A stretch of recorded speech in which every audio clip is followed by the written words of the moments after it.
In Laboratory Reddit, today's story is... My husband left me with our 2-month-old baby to go partying with his friends, and his shocking reaction when I filed for divorce left me speechless. Lately, I have been contemplating the possibility of divorcing my husband, to whom I have been married for 3 years, due to the difficulties we have faced, especially after the birth of our son Jason. My husband, 32M, and I, 29F, have shared 5 years together, and during our courtship, he was attentive and understanding. I love that we both wanted to start a family, something I had always wanted. Last year we started trying to conceive, and we managed to do it without any problems. Everything seemed to be going well until I discovered I was pregnant. From then on, I noticed strange changes in his behavior, mainly because he was reluctant to make any lifestyle adjustments to adapt to my pregnancy. Although they were apparently small issues, I found them quite inconsiderate. He knew that I valued keeping our house tidy, and before I became pregnant, his tendency towards disorder even seemed like an endearing trait to me. However, with the pregnancy, it became increasingly difficult for me to clean up after him. I constantly had to remind him to pick up his clothes, dishes and wrappers scattered around the house, but he never seemed to take my requests seriously. We used to divide the housework equally, but as my pregnancy progressed, I experienced greater tiredness and discomfort and needed more rest, something that even the doctors had recommended. Despite this, he insisted on maintaining the same equal division of labor, ignoring my explanations about how difficult it had become for me. Although these issues seemed insignificant, they caused numerous arguments between us. I was hopeful that his attitude would change after the birth of the baby, but I was greatly disappointed. 2 months have passed since the birth, and he continues to be just as inconsiderate. After the birth, he has shown no sign of change and persists in his old habits. Surprisingly, nothing in his life seems to have altered with the arrival of his son. I find this very strange because it is not only my baby, it is also his, but I see no effort on his part to assume parental responsibilities. I take care of absolutely everything related to the baby, and at the moment it is manageable because I am on maternity leave. However, in a few weeks I will have to return to work, and he does not help at all. He is always too tired or simply does not feel like it, and he only interacts with the baby when he wants to play or show it to family and friends who visit us. I feel resentful of the way he treats me. Despite everything, I have continued to tolerate the situation in the hope that it would change. However, after the recent incident, I really doubt that I can continue to wait. To put it into context, my father has been unwell for the last few months. He lives quite far away, and I really wanted to be there after the birth of the baby. Unfortunately, his health prevented him from visiting us. So I decided to go and see him with my husband and the baby, planning to make a full trip, as the journey by car takes 7 hours. I thought it would be nice to take a road trip and have a little family getaway. I proposed this plan to my husband 2 weeks ago, and he agreed, showing interest. I informed my father, and we began the preparations. But the night before we were due to leave, he simply came back from work and told me that he wouldn't be able to come with us because one of his friends had returned to the city and they were organizing a boys' outing for that weekend. He mentioned that his friend would only be visiting for a week and that we could visit my father the following weekend. By then, I was already quite annoyed with him and I stood my ground. I explained that this was a priority for me and that, for once, instead of being so inconsiderate, he should think about my needs. I didn't want to drive alone because I was constantly feeling exhausted, and I didn't want to take that risk. I needed him to accompany me. However, he seemed indifferent to my concerns and continued to argue, which led to a big fight. He slept in the guest room, and when I woke up the next morning, he was already gone. He left a note on the refrigerator saying that he had gone with his friends and that we could talk about it when he got back. I knew he would be away all weekend, but I still tried to get in touch by phone and text, to no avail. I had never experienced so much anger in my life, and that was my breaking point. I packed a few belongings enough for a few days, took my son with his things, and asked a friend to take us to my father's house. I had promised to visit him, and I still hadn't met his grandson. Besides, I needed to get away from home for a while. I have been staying with my father during these days, and I have told him about the whole situation. He thinks I have already tolerated enough. Even after the weekend, when Jason finally tried to contact me after returning home to find it empty, I decided to stay with my father. I told him on the phone that I needed to distance myself from him temporarily. I explained that after everything that had happened, it was no longer just about the canceled trip, but about his general behavior, and I wasn't sure I could go on like this. I told him that I needed time and space to clear my thoughts and that, if I didn't feel we could finally solve our problems, I would consult a lawyer to end our marriage. At that moment, I think he finally understood the gravity of the situation and began to beg me to return. However, at the same time he tried to make me feel as if I was exaggerating. It was confusing because in the same conversation he apologized to me while suggesting that I was taking the matter too far, insisting that we could resolve our problems without so much drama. I've been thinking about this, and I'm not sure if I'm exaggerating the problem. Am I the one in the wrong for proposing to end our marriage because my husband decided to cancel a trip to my father's house to go out with his friends for the weekend? Editor's note: I did not specifically mention my father's medical condition because I wanted to maintain some privacy. But since many are asking, he suffers from osteoarthritis and in recent months has experienced several episodes of inflammation. We felt it would not be wise for him to make such an extensive trip, as 7 hours by car or bus would be too much for his condition, which is why he was unable to visit us. As for whether Jason tried to contact me during his trip, he did not. I tried to get in touch with him several times while I was at my father's house over the weekend, but he completely ignored me, without even calling to ask about our son. I think I have the right to be angry with him now. Obviously, I hate the idea of filing for divorce because I love him deeply. But I don't like how he has been treating me, and right now my priority is my son and I. I would like to work things out with him, but his current attitude is very discouraging. Update 1. Hello. It's been a week since I've been at my father's house. Initially, I planned to stay only a few days, but I will return home tomorrow because I understand that I can't run away from the problem hoping it will go away. At the end of the day, I need to confront Jason, talk about what has been happening, and determine what we can do about it. He has tried to contact me incessantly during this last week because I think he has finally realized that he made a serious mistake and does not want to lose me. At first, he was trying to make me feel guilty about my behavior, suggesting that I was exaggerating. However, in the last few days, he seems genuinely desperate for us to reconcile. I have been quite cold and distant because I don't think I have completely forgiven him yet. In fact, I don't think I have forgiven him at all. I am not clear about my feelings regarding our current situation, but I am sure that I will not be able to make a decision until I talk to him in person and try to sort things out at least once. I talked to my father about it, and most of the comments also suggested the same thing, that I should talk to him and try to find a solution.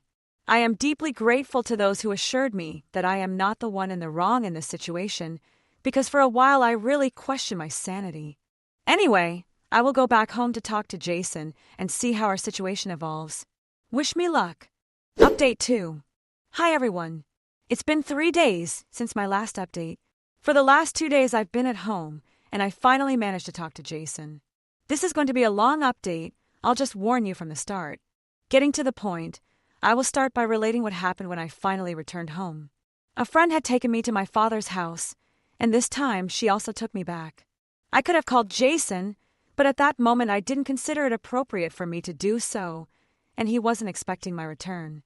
I hadn't told him when I would be back, so he was quite surprised when I walked in the door. He was sitting on the sofa watching a game on TV, but he turned it off immediately and turned his full attention to me. It was nice because it had been a long time since something like that had happened. Normally, he would just get on with what he was doing, and this kind of attentive behavior had practically disappeared a few months after we started living together. At the time, I thought that maybe if he made more of an effort, we could solve our problems. But as soon as he started talking, I lost that feeling. Even though he had been desperate to get me back in the days before, as soon as I returned, he started taking me for granted again. He didn't apologize when he first saw me. He just turned off the TV and immediately started lecturing me about how he didn't expect this kind of behavior from me. He told me that I had been impulsive, selfish, and, worst of all, extremely inconsiderate to him. He started explaining to me that he had been very worried over the last few days, and that's why he had been begging me to come back. But now that I had finally returned, he felt he could be completely honest with me without the risk of me leaving again and trying to avoid the problem. I didn't really understand his objective because his behavior in person was completely different to how he had communicated by text message over the previous few days. I was stunned and silent for the first few minutes while he was talking. He was basically justifying himself. He said that he didn't get to see his friends very often and that they were his schoolmates scattered all over the world. They rarely had the opportunity to get together, but on this occasion, everyone's schedules coincided. He told me that it was very inconsiderate and selfish of me not to let him have fun for once. He also mentioned that my behavior made him fear that I had become too emotional and hormonal after the pregnancy, because apparently I was not in control of my emotions and acted impulsively to get back at him without considering how it would affect our marriage. I was surprised by the way he spoke to me because, considering how he had communicated in the previous days, I felt as if a completely different person was in front of me. When I was finally able to speak, I told him that he had clearly made a mistake by returning so soon and an even bigger mistake in thinking that we could resolve our problems because he didn't deserve it. In his mind, he was clearly the victim, and he refused to consider that I had put myself under a lot of pressure. I was the villain, and he was the one who suffered. It couldn't be any other way because, obviously, I made him feel guilty for going on that trip. But it was very convenient and easy for him to ignore that I had been forced to do all the housework for months, and not just the housework, but also the childcare, without bothering to help me. I told him that he had deeply disappointed me as a father, and that I no longer planned to continue with him because, although I am married, I really feel like a single mother at the moment. I have had this feeling for several months, and I have given him multiple chances to change, but he doesn't seem to care. Even recently, it wasn't just about the canceled trip. If he had been helping me regularly and had only asked for a short break to go out with his friends, I wouldn't have had a problem. We all deserve a break, and I would have understood. The problem was that not only was he not helping me, but he was also going back on his word. It was an accumulation of incidents that provoked my reaction. And if he couldn't understand that, I didn't know what else to say to him. I told him that he had been extremely selfish and that I couldn't deal with him at that moment. I already had my bags with me, so I was about to leave again. But then he started telling me that I couldn't just run away from the situation again, and that if I had a problem with him, I should talk to him directly and let him know.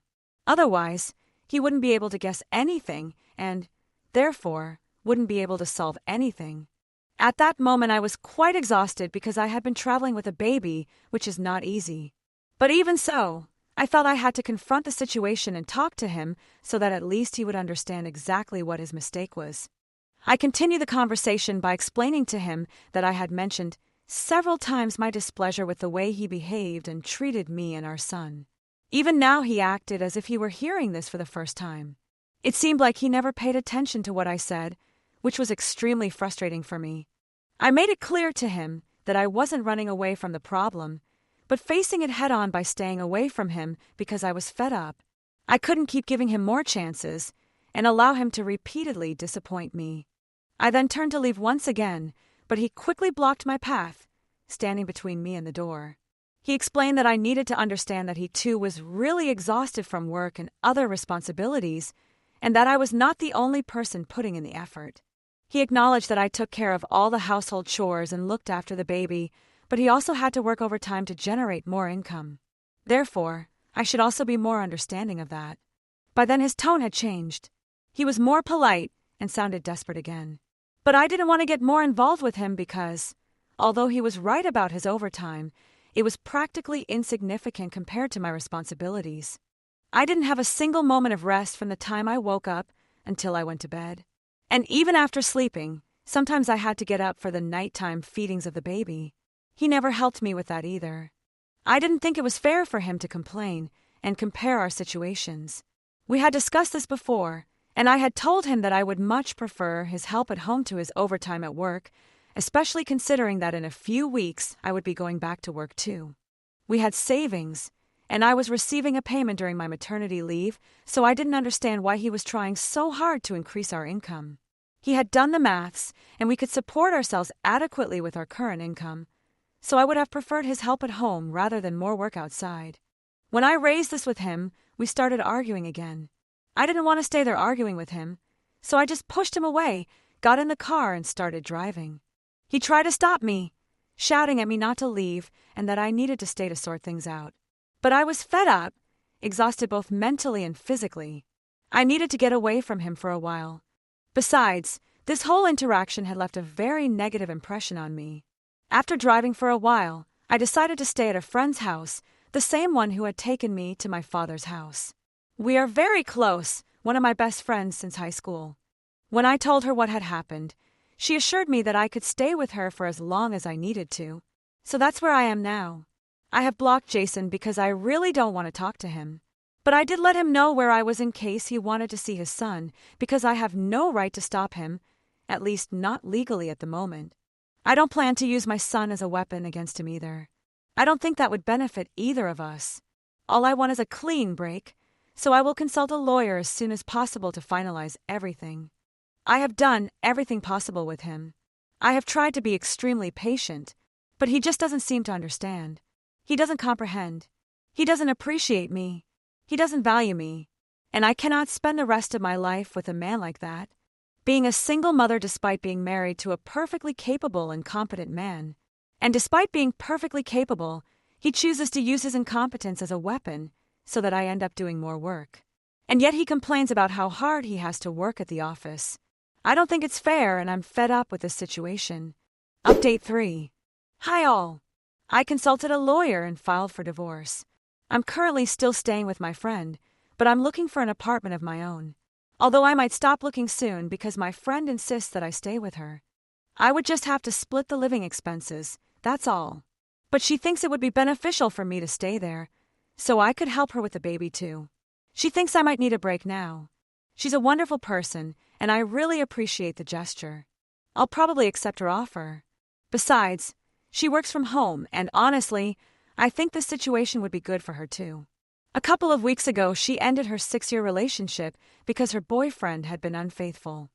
I think this situation will serve as a suitable distraction for both of us. We'll be able to overcome our respective difficulties by supporting each other.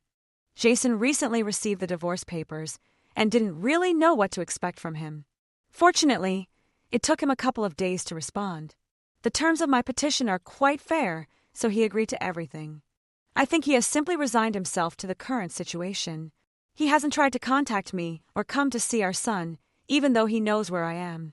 I sent him that information before blocking him, but he doesn't seem to care. In any case, it's not relevant because we've also drawn up a custody agreement for our son. I can keep him with me most of the week while he can have him at weekends, at least until he's a little older. At the moment, I feel it is better for the baby to spend more time with me because I am more familiar with his needs. Due to the limited time Jason has spent with the baby, he may need to adjust gradually. So far, he seems to have no problems with this arrangement, so we will proceed in this way. It won't be easy. I'm really very sad about the situation, but there's not much else we can do about it. I miss him deeply. I've been crying myself to sleep for a few days now, but I know I must be strong for the sake of my son's well-being. The life I've been leading is not what I wanted for myself or for him. So now, whatever it takes to have a better life, I'll do it. Update 4.